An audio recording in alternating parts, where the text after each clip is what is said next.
Então, na última aula nós falamos sobre a classificação no sistema de McNeil, a classificação de doenças em 6 grupos, e falei sobre as doenças do grupo 1, doenças dos órgãos de armazenamento. E hoje, falaremos das doenças do grupo 2 e do grupo 3, do grupo 2, tombamento, e doenças do grupo 3, que são as doenças que causam doenças radiculares, os patógenos de raízes, os patógenos de solo, e muitos deles vocês vão verificar que se repetem, tanto no tombamento quanto no sistema radicular, mas com modos de ação um pouco particulares, diferentes.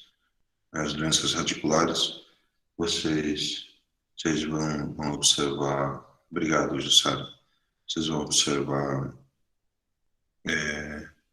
um avanço da área de lesão, além do sistema radicular, para afetarem o colo, tá bom?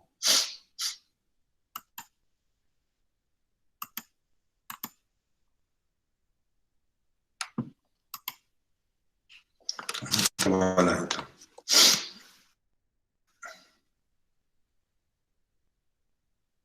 Então, as doenças do grupo 2 são as doenças desses patógenos que vão afetar não somente plântulas, embora o nome passe uma ideia de que o tombamento ou dumping off, que é a terminação, o nome dado para a doença, tanto em plântulas, ela também pode afetar árvores, Existem fungos que, esses dias passou um documentário no Fantástico de um fungo, falando do fungo, o maior fungo que tinha, o maior organismo que existia em tamanho na natureza, era um fungo pertencente à espécie Armillaria melia, em que ele estava presente numa área em quilômetros, em que era a mesma cepa do mesmo cogumelo que causava uma seca, uma podridão, uma morte de árvores de pinos por quilômetros de distância. Vocês sabem que o centro de origem do pinus é nas florestas temperadas, no hemisfério norte,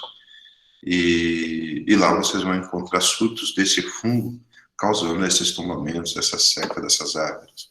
No sul, vocês sabem que Curitiba, eu fiz faculdade em Curitiba, é um grande polo de estudo de ciências florestais, O melhor curso de engenharia florestal, ele está localizado em Curitiba.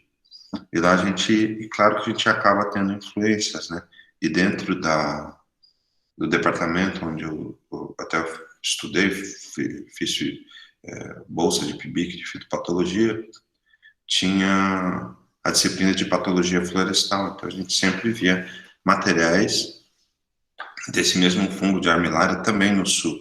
Existem muitos locais plantios, de pinos, é muito comum no sul, no Paraná, e via com sintomas desse mesmo fungo, essa massa de micélio branco característico logo abaixo dessa camada do retidoma, ele é bem fácil de ser observado.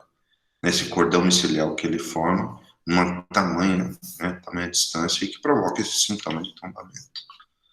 Então, a sintomatologia dessa doença, então, é uma doença basicamente de tecidos jovens, que vai influenciar, logicamente, a manutenção, o estabelecimento dessa cultura, desse grupo de plantas, desse dossel de plantas, que pode afetar tanto no campo quanto em viveiros, Então, vocês sabem que também existe um nicho da agricultura que são os viveiros para a produção de mudas, e aí vocês vão observar sempre problemas causados por esses grupos de patógenos.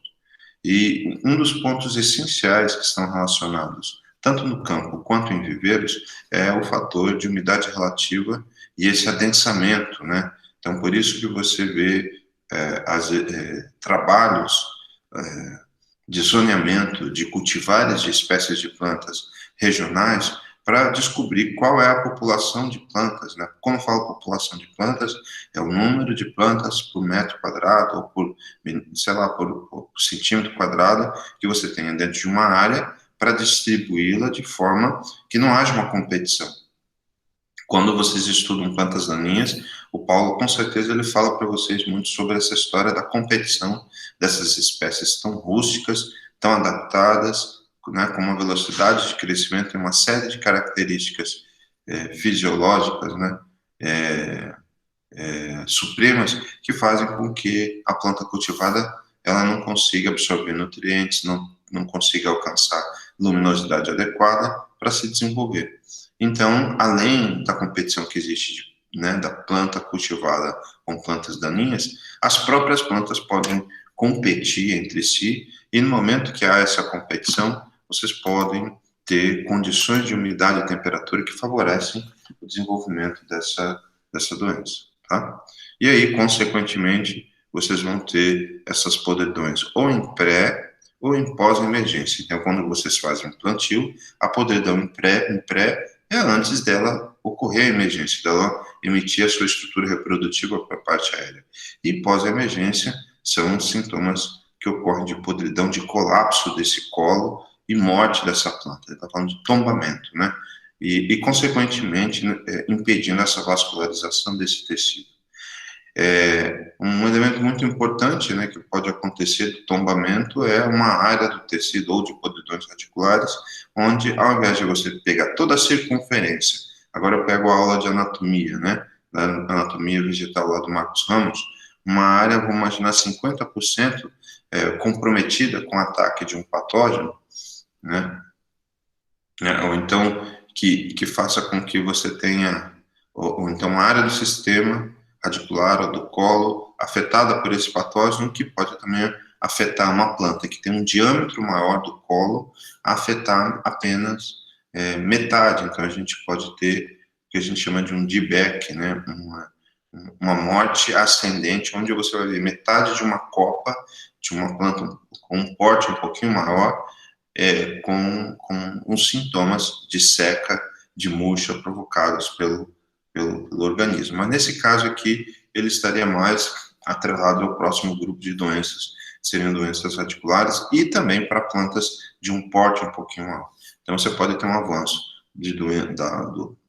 da sintomatologia na raiz, avançando para o colo, avançando para o tecido vascular dessa planta. E quem causa esses patógenos são parasitas facultativos que vivem na matéria orgânica, né, do solo, que vivem nos resíduos culturais presentes. Então, são patógenos dos solos que são responsáveis por essa sintomatologia de doenças, né, doenças que causam tombamento. E todos esses patógenos, eles apresentam, né, eles não apresentam especificidade, eles são inespecíficos no hospedeiro, eles são agressivos, são muito agressivos, eles provocam lesões muito expressivas na planta, ocorrem em qualquer ocasião, em qualquer condições que favoreçam, e os tecidos escuros, eles vão perder essa rigidez, e logo, à medida que as enzimas que são secretadas sobre o tecido tenro da planta, ele vai decompor. Então, é uma forma de nutrição do fungo, é decompor o tecido, matar a célula para expor os metabólitos para sua nutrição e absorver elementos para sua nutrição, não só fungos, né, bactérias, para que ele consiga se alimentar. Os sintomas, eles podem provocar manchas encharcadas que rapidamente eles aumentam, eles têm característica de patógenos agressivos, né? Então, eles, quando eu falo sem especificidade ou inespecíficos, significa que ele infecta, independente da família botânica. O fato de a planta ficar em contato com o fungo pode provocar sintomas desse grupo de patógenos, que vai provocar manchas encharcadas que vão aumentar e vão escurecer à medida que passa o tempo.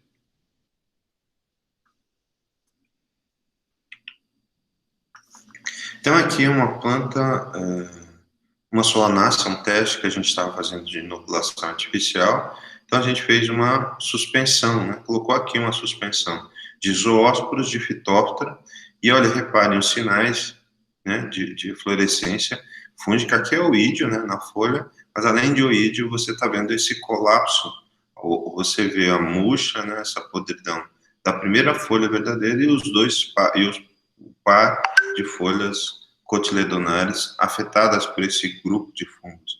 Imagine, e quando vocês têm, geralmente vocês já devem ter plantado alguma coisa, fizeram lá um murundum, colocaram as sementes de alface, de qualquer hortaliça, colocaram uma camada de terra, elas nascerem, à medida que vai passando o tempo, né? Essa condição de umidade e temperatura favorável e as plantas muito adensadas, né? Sementes foram plantadas muito juntas. E aí as mudas, as plântulas muito adensadas, e se o solo estiver com a presença do inóculo inicial, e se a água tiver com a presença do inóculo inicial, você está disseminando para dentro dessa lavoura esse patógeno que vai provocar esses colapsos, esses sintomas nessas plantas, nessas regiões, e, consequentemente, impedindo a comunicação da parte aérea com o sistema radicular. Então, ela também pode provocar em plantas adultas uma doença que a gente chama de podridão da coroa, né? Então, às vezes, você tem um caule todo maciço e ele vai ficar com afunilamento, né? Um afinalamento, desculpe, afinalamento, reduzindo o diâmetro dessa base, desse colo, e, consequentemente, a planta, ela ocorre o tombamento. Aqui um sintoma em pimenta também provocado, então um escurecimento. Aqui dá para observar, sem realizar o corte da planta, né, a murcha e aqui a abscisão foliar e o escurecimento do tecido também de uma condição de inoculação provocada em pimenta de Phytophthora inoculada artificialmente. Aqui a foto está um pouco desfocada, a imagem está desfocada, mas aqui os sinais nessa região, e também aqui foi colocado um caldinho, né, um líquido contendo os zoósporos, e o fungo ele penetrou e entrou, e agora a planta está colapsada, toda a região central do tecido com a presença do fungo. Em grandes culturas, então, soja, feijão, vocês vão encontrar também nessas regiões a redução, né, esse colapso que ocorre, afinalamento da base do caule, que pode ou não apresentar as estruturas do fungo, os sinais do fungo, podem enflorescer dependendo das condições que vocês vão encontrar. Imaginem, plantas já estabelecidas, até mesmo plantas adultas, vocês podem, se você tem uma condição adequada, para o fungo, né? Um adensamento que promova umidade, temperatura, condições de ambiente que favoreçam a doença, vocês vão encontrar essa lesão na base do caule provocada por esse patógeno. É isso sobre os patógenos, né? Quem causa tombamentos nas plantas? Em geral, são gêneros de fungos como Pythium, Phytophthora, Rhizoctonia, Coletótrichum, Phoma, Fusarium, Bipolaris, Cercospora, Botrytis e algumas bactérias do tipo Xanthomonas, bactérias que são tipicamente causadoras de manchas foliares, também podem provocar tombamentos. E Pseudomonas, né? Vocês sabem que os dois principais gêneros de bactérias que causam manchas foliares nas plantas são Xanthomonas e Pseudomonas. Mas é claro que existem outros, né? Vocês sempre vão ter, às vezes, a presença de um organismo causando um sintoma, como o Pythium, né, aqui presente, né, aqui seriam os esporângios dele presente, aqui a fase sexuada dele, né, o ósculo, e aqui o anterídeo, né. Então ele tem um esporângio esférico, e dentro desse esporângio vocês vão encontrar o zoósporo, que seria a característica desse fungo. Zoósporo que, numa condição de umidade muito grande no solo, ele vai nadar no filme d'água até encontrar a raiz dessa planta. Então, os fungos, vocês poderiam imaginar, então é um fungo móvel que circula na água. Como que ele faz para encontrar a raiz dessa planta? Então, vocês sabem que lá da microagrícola, né, as plantas, elas exudam compostos no solo, e esses compostos, eles são detectados, né, pelos fungos, em que esse exudato é produzido pela planta que é hospedeira desse gênero de Pythium. E aí, dessa forma, ele vai reconhecer a planta, o zoósporo vai caminhar até o pelo de absorção, as zonas de tecidos tenros, né, favorecidas, né, por uma penetração direta dentro dessa raiz, e colonizando e seguindo em região abaixo do caule, do tecido, ou pura e simplesmente esse esporângio, ele desenvolve uma hifa, né, ele já entra na fase miceliada e essa hifa penetra dentro do tecido da planta. Ele está falando sobre infecção, né, que é um item de epidemiologia, mas esse zoósporo também ele pode encontrar a raiz dessa planta e provocar vários danos, sérios danos no tecido, em conjunto com insetos, né, insetos do solo, pragas do solo, eles podem provocar perfurações e ampliar esse dano.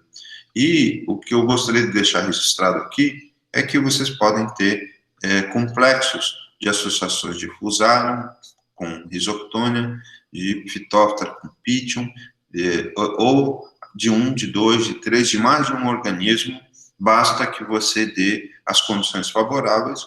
Se você der as condições favoráveis de adensamento, de umidade adequada, de temperatura adequada, de uma condição ambiental, né, do clima adequado, todos esses fungos são favorecidos por essa condição. Outro agente etiológico, né, Phytophthora, ela tem um esporângio, né, um esporângio que ele tem um formato limoniforme, ele tem um pedicelo, essa aqui também é uma estrutura esporangial, similar, são tanto Pythium quanto Phytophthora pertencem ao mesmo grupo. Aqui é a papila, e essa zona plasmodial, ela se diferencia. Então, você sabe que o dia e a noite, ele tem uma variação climática muito grande. E essas variações climáticas estimulam essa zona plasmodial a se diferenciar, essas variações de temperatura, a formarem, a dar origem ao zoósporo móvel. Eu mostrei para vocês, na aula de etiologia, um vídeo mostrando um esporângio, né, de Phytophthora, dando origem ao zoósporo e liberando esse zoósporo para o ambiente. Tá gravando, né, gente? Tá, né? Tá tudo bem, meninos? Todo mundo tá acompanhando, né? Sim. Rhizoctonia, né, o segundo patógeno também que causa, vocês vão ver, eu vou repetir sobre esse Rhizoctonia em doenças articulares, mas os tombamentos, é um fungo que ele não produz esporo, a fase vegetativa dele, as hifas, a característica dessa hifa, ele tem as suas septações, só que a ramificação do micélio dele, ele é ortogonal, ele é 90 graus, então que é uma das características desse fungo. Então, eu consigo detectar os sintomas, que normalmente no campo são representados por reboleiras, zonas. É o frio, né, Jussara? Está muito frio mesmo. Isso aqui é bater o recorde hoje. E aí, esse fungo, vocês vão encontrar ele produzindo, né, sintomas classicamente em podridões de raízes, podridões de colo, tombamentos de plantas, e algumas feijão e soja, por exemplo, tem uma doença chamada mela, que é uma mancha, uma mancha foliar, é uma doença, né, muito expressiva, muito drástica na folha, também associada a essa condição de elevada umidade. Se você tem uma condição de clima muito úmida, você vai ter Rhizoctonia também afetando e provocando uma outra categoria de doença foliar nessas culturas, tá? Então, que é provocado pelo mesmo agente causal. Então, Rhizoctonia sinal dela no campo, então é um fungo que produz também microesclerose no tecido, mas no microscópio você vai conseguir tirar as dúvidas. Na verdade, eu prefiro, toda vez que se fala sobre diagnóstico de doenças radiculares, você viu uma murcha, né?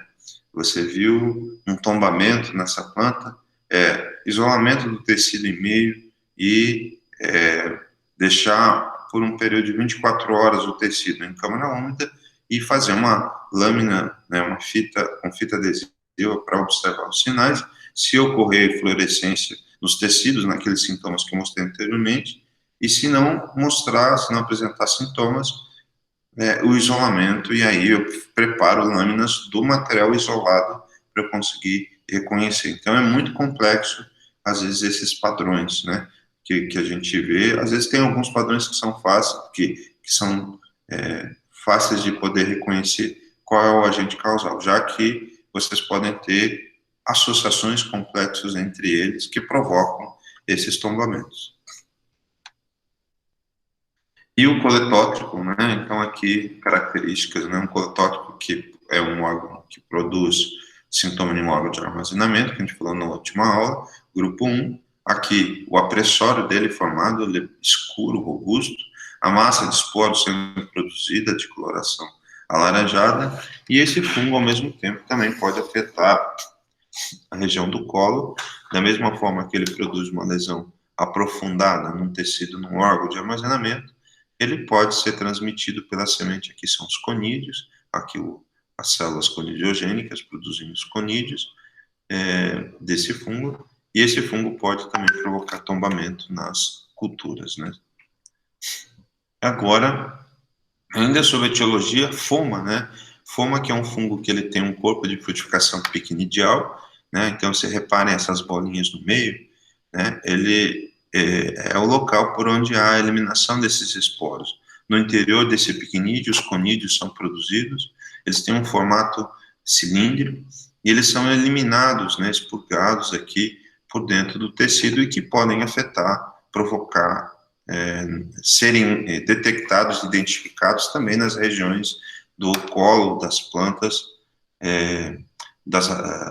provocando tombamento nas culturas.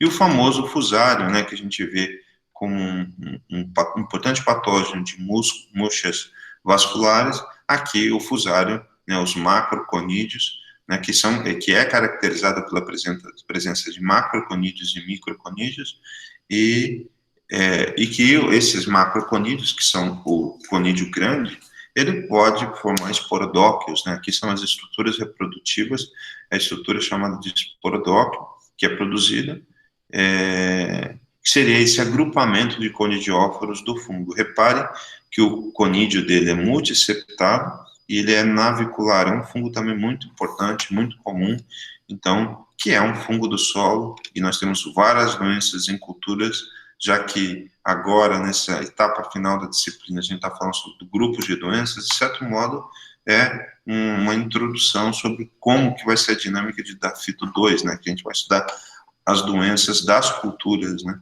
e vocês vão ver muitas culturas em que fusário se destaca como um patógeno causador de podridões articulares, podridões do colo, murchas vasculares, né, entupimento dos vasos condutores, decorrentes desse fungo. Além disso, vocês sabem que durante nas sementes ou no solo, nos resíduos culturais, o fungo bipolares, né, ele pode estar presente, e esse fungo ele tem um conídeo bastante grande, elíptico, em muitos casos pseudoseptado, né, então aqui é o septo, alguns conídeos podem apresentar septos verdadeiros e outros pseudoseptados, né, que é a característica dele, e bipolares, porque o conídeo germina pelos polos, né, pelas células dos polos, que é a característica dele. E aqui a estrutura reprodutiva, ele é um hifomiceto, aqui, né, algumas genipulações e algumas cicatrizes por onde os conídeos são produzidos e depois eles se desprendem e são disseminados pelo ambiente. E o gênero Cercospora, que é a característica de um fungo que causa mancha foliar, que tem a questão dos halos, né, de diferentes cores, avermelhamento, tudo vai depender da interação com o hospedeiro. Ele também pode provocar tombamento. A característica também desse fungo, assim como o fusário, é produzir o esporodóquio, né? E esse esporodóquio é um conjunto de conidióforos que são agrupados, aqui é o tecido da planta, aqui as várias células conidiogênicas e os conídeos que são filiformes, podem ser cavados, multiseptados, hialinos, né? Em geral, os conidióforos, eles são assim agrupados, imersos, né? Presos num tecido estromático, e esses conídeos, ao invés de serem escuros, né? Como os conidióforos, vocês vão ter uns conídeos que são hialinos, em alguns, né? O gênero Cercospora em si, né? A gente fala fungos cercosporoides, existem vários gêneros. Alguns, os conídeos são curtos e lagos, como o caso do gênero Pseudocercospora, e o gênero Cercospora em si, ele tem conídeos bastante compridos e finos, que caracterizam, né, e que é um importante patógeno causador de mancha foliar, mas vocês também podem encontrar como, como um patógeno que causa tombamento em plantas. Ainda sobre Xanthomonas, né, o gênero Botrytis, que eu já tinha comentado, um fungo das flores, muito presente no morango, que eu falei para vocês, né, órgãos de armazenamento. Existe um mofo cinzento que ocorre no cacho de mamona, que é causado por Botrytis também, e Botrytis é muito importante, eucalipto, né, brotos de folhas de eucalipto, as plantas muito adensadas em regiões de viveiro, ou agora a gente vai realizar o plantio em novembro, dezembro. As doenças, os fungos que podem prejudicar pré e pós-emergência são Botrytis e esses vários gêneros que a gente está comentando na aula de hoje. Então, essa aqui seria a estrutura reprodutiva dele, o conidióforo, aqui as células conidiogênicas, emitindo os primeiros conídeos, e aqui os conídeos adultos sendo produzidos por esse fungo que é, né, o Botrytis. E o Xanthomonas, né, que aqui eu não encontrei um sintoma em plântula, e aí eu peguei uma foto de uma planta com um halo, né, o cancro, né, que vocês vão encontrar, o cancrocídio.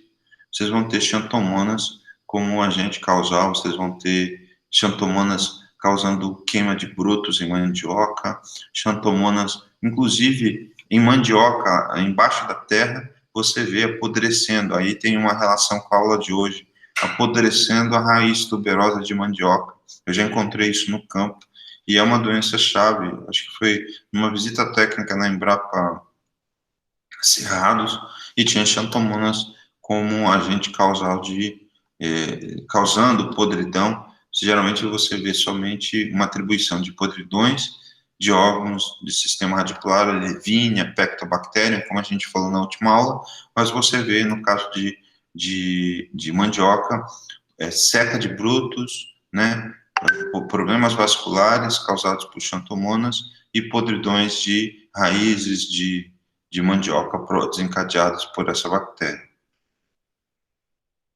Agora, falando sobre a epidemia dessas doenças, né, que causam tombamentos, a gente sabe que quando, né, o organismo, né, o inóculo que vem, nesse nosso caso, vem do solo, é a fonte primária, vem dos resíduos da matéria orgânica do solo, que é depositada nessa superfície, por esse sistema, né, que a gente tem, é o sistema que a gente tem de preservação do solo, né, as palhadas que a gente vê, ela pode favorecer essa multiplicação e essa sobrevivência, essa manutenção desse inóculo. E esse inóculo, ele pode ser disseminado pelos respingos de água da chuva, pela movimentação desse solo também. É claro que quando eu tenho um resíduo que pode resguardar o inóculo, eu posso, pela agricultura convencional, né, a movimentação desse solo, eu posso incorporar em profundidade esse inóculo, para que os organismos do solo, os antagonistas do solo, eles possam ter uma ação que a gente chama supressiva e provocar a morte. E aí, além disso, vocês podem ter sementes e mudas contaminadas que também podem disseminar, geralmente se associa sementes e mudas a processos de disseminação a longa distância, tá?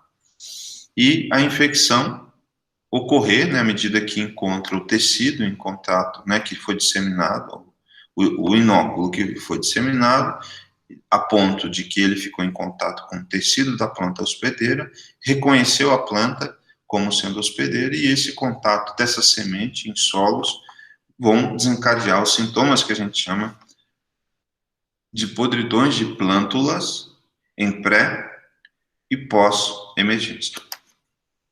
E além disso, né, decorrendo, à medida que entrou, reconheceu a planta como hospedeira, esses vários patógenos polífagos que a gente viu que são os agentes causais dessas doenças do tipo tombamentos, elas vão desencadear, elas vão colonizar, vão invadir esses tecidos, e no momento que ele invade, ele produz toxinas, enzimas proteolíticas, pectonilíticas, vão realizar uma pressão mecânica e, consequentemente, expandir e provocar os sintomas que a gente viu na região do colo, desse colapso, desse afinalamento da região desse tecido, ou escurecimento desse tecido avançando para a parte aérea, que é decorrente da ação desse patógeno, nessa planta jovem, que é a característica desse grupo.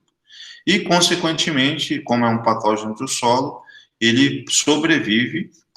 Esses vários patógenos, eles podem produzir estruturas reprodutivas, né, como escleródios e clamidósporos, né, que podem permanecer viáveis, podem ter uma longevidade por vários anos, até, né, por várias safras, né, à medida que você não desencadeie, não desenvolva um método de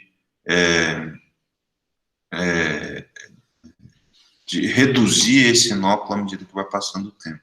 Então, esse organismo, ele vai viver às custas dos nutrientes obtidos, da decomposição da matéria orgânica, e esse inóculo, ele vive nos restos culturais, tanto estruturas como os ósporos, hifas, esporângios, que seriam estruturas assexuais, tal como, né, as estruturas de sobrevivência, né, os escleródios, clamidósporos, e eu não adicionei ainda aqui os oósporos, né, que são os esporos de resistência ou esporos de sobrevivência de Pythium e Phytophthora, que são importantes patógenos que causam tombamentos. Então, a reprodução desses fungos, né, ele ocorre por hifas, né, à medida que ele se desenvolve, ele infecta, ele coloniza, ele precisa de energia, e essa energia vem desse hospedeiro. Então, inicialmente, ele tem uma colonização intercelular, e depois ele começa a ter uma colonização intracelular, ou até mesmo causar a morte dessa célula. E aí ele vai absorver essa energia, que vai transportar essa energia para geração de mais conídeos, de mais estruturas de sobrevivência, à medida que o hospedeiro vai definhando, à medida que o hospedeiro ele vai acabando no ambiente. Então, a estratégia de disseminar, infectar, de colonizar o tecido, com o objetivo de desencadear a obtenção de energia, o capital do fungo, para que ele consiga translocar, perpetuar sua espécie e produzir propágulos via reprodução sexual, né, ou via reprodução assexual, né? Quando a gente fala do mesmo ciclo da cultura, na mesma safra, a energia vai produzir propágulos de reprodução assexual, que seriam os inóculos secundários, né, o ciclo secundário da doença. Quando eu falo quando o hospedeiro está próximo do período de colheita, né, a planta que é cultivada pelo homem está próximo do período de colheita, vocês vão encontrar a presença, existe algum mecanismo de detecção de que a nutrição vai se extinguir, e aí vocês vão encontrar, vai iniciar essa procura, essa recombinação genética, que seriam os ciclos sexuais que vocês vão encontrar desses fungos. E aí, se é um ciclo sexual, a estrutura por si só, ela é bastante robusta, ela tem uma característica de ter uma parede celular mais desenvolvida, e que isso vai permitir com que ela consiga sobreviver nos períodos mais difíceis, nos períodos mais hostis desses fungos. Então, como eu tinha falado para vocês, os exudatos têm um papel fundamental para esses fungos, para a germinação dos esporos, dos zoósporos, para que, você sabe que fungo não tem olho, né? Mas o fungo, como que ele vai reconhecer? O reconhecimento da planta como hospedeira no sistema radicular, considerando esse solo, que é uma barreira física para ele poder circular, a germinação, os cachorros estão muito danados aqui. Tem uma cachorra aqui que está no cio, e aí tem uma matilha de cachorros tentando disputar essa cadela como prêmio, né? E eles estão aqui, de manhã, de tarde, de noite, em tudo quanto é canto, eles estão bravos aqui no campus. Então, os exudatos, eles auxiliam nessa detecção, esse reconhecimento da planta como sendo hospedeira, e vai auxiliar até mesmo no encaminhamento desse zoósporo, e germinação também, né? o pontapé, o start, né, o início da germinação do conídeo em contato com o hospedeiro, ele vai também estimular essas estruturas de sobrevivência a germinarem, né, o ósporo, né, que vocês vão encontrar, os clamidósporos, eles vão germinar e desenvolver o micélio vegetativo, né, o talo somático desses organismos próximos ao sistema do colo, o sistema radicular dessas plântulas. A forma de controle dessas doenças, elas têm, basicamente, elas também são bastante complicadas, são doenças muito complexas, assim como as doenças radiculares, mas elas têm uma ênfase em cima de um olhar na redução do inóculo desse patógeno. Então, e uma das estratégias para a redução do inóculo é evitar a ocorrência de condições ambientais que favoreçam essa doença, né? Então, é uma questão de população de planta adequada, falando disso numa grande extensão de área, e você não ter excesso de águas, né? Tal como excesso, e regularidade da água para as culturas também, né? Não deixar a planta sofrer um déficit hídrico também. Isso vai prejudicar. Então, nem a mais, nem a menos também vocês podem associar isso.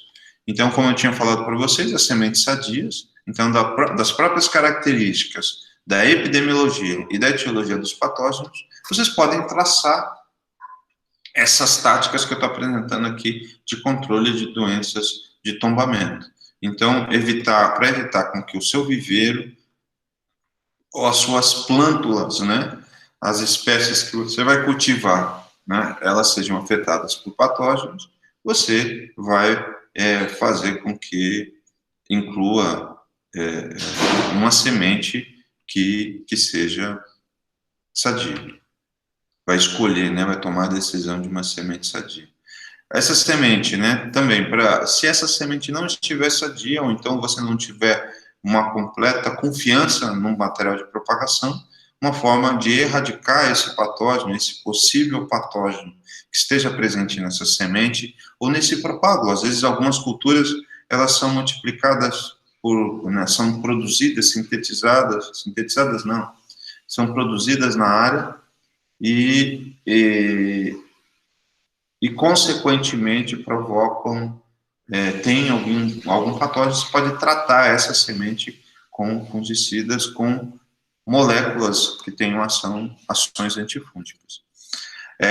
E se a matéria orgânica produzida, cada hospedeiro pode aumentar ou reduzir essa quantidade de inóculo, então a rotação de cultura, ela cabe muito bem aqui, a partir do momento que você coloque um hospedeiro em que ele multiplique menos, né? Igual a mesma ideia que você tem com os propágulos dos nematóides. Então, ele vai multiplicar em menor quantidade esse inóculo inicial nos anos sucessivos de cultivo. A rotação de cultura, que tem aspectos culturais extremamente importantes, lá eu falei, acho que na aula passada, né, com vocês, eu dei uma aula para o pessoal de microagrícola e falei sobre compostos alelopáticos. Existem várias categorias, o Paulo também deve falar sobre isso, com plantas daninhas. Existem culturas que inibem outras culturas que sintetizam moléculas que, além de inibirem outras culturas, também podem inibir populações de fitopatógenos. Então, é isso que é o conceito de rotação de cultura, embora muitas vezes, a gente percebe nos campos comerciais de produção um processo de decisão puramente comercial, né, de ocupação de uma área geográfica para que ela sustente, né, o agronegócio, para que ela cultive, para que ela multiplique essa sucessão soja, de um binômio de uma cultura que mais promove um retorno econômico. Então, a gente percebe nessa nossa agricultura em muitos anos, quando você vê uma catástrofe, que é o surgimento de uma nova praga, de um novo fitopatógeno, ou então de uma nova planta daninha resistente, aí sim vai tentar remediar algo que há muito tempo foi dito, igual a questão do milho, né, que a gente discute. Os surtos de enfesamento que a gente tem observado nos últimos anos está colhendo aquilo que plantou. O que eu quero dizer com isso? Se você planta num período de favorecimento de população do vetor, vai ter mais população de vetor, vai ter mais doença, a doença vai agravar cada vez mais. Então, por enquanto, ainda se produz, né, ainda consegue produzir milho. E quando essa quantidade de inóculo aqui inicial for tamanho, dentro desse sistema, né, primeiro plantio, primeira safra, planta soja, segunda safra, planta milho, sempre aqui no estado de Goiás. Então, vai chegar um momento em que esse inóculo vai tornar o sistema inviável, e aí vai aprender na dor, que é um pouco do que a gente faz um pouco na vida, né? Quem de vocês vai sempre cuidar da saúde? Quem de vocês se preocupa com fazer atividades físicas, boas horas de sono? Vocês são jovens hoje, vocês pensam que tem a vida pela frente. Mas quanto mais cedo vocês agirem de uma maneira preventiva, né? Prevenir é muito melhor do que remediar, tá? E a rotação de cultura, ela vem com esse desfecho da escolha dessas culturas. É claro que existem os processos de decisão econômicos, né? O dinheiro paga os custos de produção, mas a gente precisa pensar sobre até quando a gente vai conseguir só tomar decisões com base dentro de um agronegócio, somente com base no dinheiro. E aí, essa questão desse desbalanço, o engenheiro agrônomo vai ter que tratar isso, vai ter que dialogar, vai ter que discutir, por isso que é extremamente importante vocês terem argumentos, né, quando estiverem trabalhando. Saber articular também é um outro elemento da atribuição profissional de vocês, para que vocês possam também contribuir para o desenvolvimento da agricultura e a manutenção dos sistemas de produção, né? Porque se a gente sempre perpetua, né, uma prática incorreta, que a gente sabe que lá na frente a gente já sabe o resultado, a gente tem vários exemplos. Eu falei de importância das doenças de plantas lá no início, não foi à toa. Foi para que vocês saibam que pessoas morreram porque faltou alimento e que isso, consequentemente, o pagamento, é a resposta dos erros do passado. Infelizmente, a gente tem que ter uma ideia madura e sensata a partir das coisas. Então, isso é extremamente importante. Quando a gente fala de rotação de cultura, é muito mais do que somente, né, a gente considerar um elemento, uma prática, né, adequada e que vai ser importante, né, para a fitossanidade como um todo, né? O Paulo deve falar com vocês com relação à rotação de culturas, o Flávio em entomologia da mesma forma. Então, como a gente contrabalancear com os interesses comerciais, né? Evitar plantios em áreas excessivamente irrigadas, né? Então, essas áreas agora está tendo grandes áreas de pivô, e que isso favorece esses patógenos ali, você vai dar uma condição de umidade, né? Então, hoje a gente já sabe que água é um recurso extremamente valioso, se questiona muito a respeito do bom uso da água em grandes cidades e na agricultura, a quantidade de água que cada cultura absorve, e nós temos várias formas de fazer o monitoramento dessa água. Vocês fazem a disciplina de irrigação para que vocês, lá, quando estiverem trabalhando, deem a quantidade de água que é necessária. E essa regularidade, que é uma outra questão, né? Igual às vezes a gente percebe, hoje eu vou fazer atividade física. Se mata para fazer atividade física hoje, amanhã está doente, fica cansado e não tem a regularidade. A água, ela tem a ver com essa questão. Então, é importante que você, da mesma forma, as plantas envasadas, né? A Jussara, que sempre fala sobre plantas ornamentais, etc. Se eu puder, eu sempre falo isso em aulas, elencar qual é o elemento de cultivo mais importante, né? O elemento que a planta mais necessita durante o seu cultivo, a fase vegetativa e reprodutiva, é a água. Mas não é a água hoje, e ficar 10 dias sem água, né? Tem pessoas que às vezes têm e a quantidade, né? A quantidade de água e essa regularidade dessa quantidade de água à medida que vai passando o tempo de cultivo. Em cultivos extensivos, que vocês do estado de Goiás estão muito acostumados, vocês vão encontrar períodos chuvosos em que vocês vão encontrar veranicos, em que a planta vai sofrer o estresse, e esse estresse desencadeia uma série de reações em cadeias, em cima da fitossanidade dessa planta. Pragas, doenças, plantas daninhas, elas são favorecidas por uma planta estressada. Então, se você conseguir fazer esse monitoramento, né, e conseguir driblar isso em qualquer sistema produtivo, né, em alguns momentos o produtor tem que conviver com o veranico, né. Já tive anos em que você teve um mês inteiro de janeiro sem água, e era justamente um momento crucial para que a planta absorvesse e conseguisse encher os grãos. Agora a gente está vivendo um momento que algumas regiões com geada, né, e que isso provoca uma injúria muito grande. E como você vai conseguir, com plantas perenes, existem processos de cobertura, né, com plástico não, com teflon, né, várias categorias para que o orvalho não condense, né, não que é líquido, ele não fique sólido sobre a superfície da planta, não provoque cavitação, não provoque a seca dessa parte aérea dessa planta.